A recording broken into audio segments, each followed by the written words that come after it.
Today I'm going to explain the movie Fortuna's Eye, released in the year 2019. A little boy named Shinjiro gets up unharmed after a plane crash.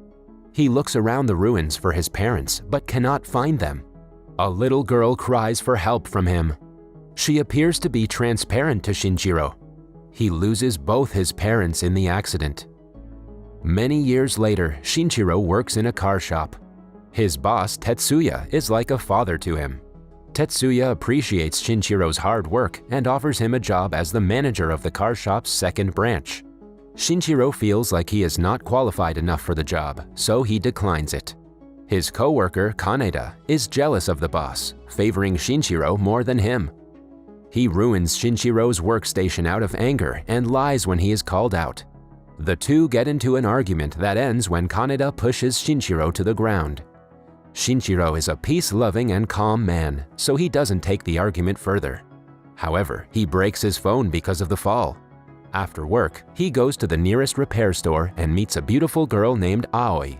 She asks what kind of phone he is looking for, but Shinjiro claims that he wants to repair his old one.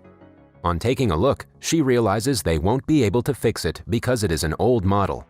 Still, she brings a new screen and applies it to his phone as a favor. Shinjiro expresses his gratitude and leaves, but the thought of the kind salesgirl remains in his mind throughout the day. Even when he returns home, he looks at his phone and smiles. The next day, he is on a bus when he notices a man's hand is transparent. Ever since his parents' death, Shinjiro has gained the ability to see through and beyond the bodies of those who are about to die. He understands that the stranger is about to die, but he cannot do anything about it. At work, his senior colleague and Tetsuya's wife, Endo Mitsuko, try to persuade him to take the job he was offered. After listening to her, Shinjiro starts to consider it. Later, he walks past the phone repair store and can't help but look for Aoi. A man bumps into him and walks away. Shinjiro notices that the man is almost fully transparent, meaning that his end is near. He follows the man to a junction where a vehicle runs him over. Shinjiro is upset that he couldn't do anything to help him. The next day at work, he asks Mitsuko what she would do if she could tell people's fate. Mitsuko dismisses the question and says that she would never want a superpower like that. Shinjiro's phone starts to malfunction yet again, so he visits the repair shop. He is excited to get to meet Aoi again. As they talk, he notices her hands are transparent and freaks out.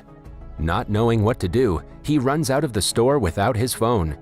After thinking for a while, Shinjiro feels like he has to do something to help her, so he returns and asks her to meet him after work. Aoi accepts the request and calls him to a cafe nearby. Later that day, they meet and to Shinjiro's surprise, her hands are fully visible now. She asks